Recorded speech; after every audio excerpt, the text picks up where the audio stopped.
Buona domenica a tutti. Allora, oggi voglio dirvi una cosa. Intanto vi piacciono i miei capelli nuovi, penso che questo colore mi sta molto bene, sono molto contenta. Ma oggi la discussione è su altro. Qualcuno mi ha detto, Angelica, tu non cucini mai, non ci fai vedere mai le tue ricette. Allora, io vi devo dire una cosa. Per me la cucina è una cosa molto seria.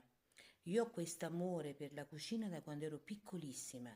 Sono cresciuta in una casa dove un piatto raccontava la storia della mia famiglia, raccontava i sapori, cioè ogni piatto, faccio un esempio, la pasta e patate. Mia nonna metteva a fare con le bucce di parmigiano a bollire per 4 ore.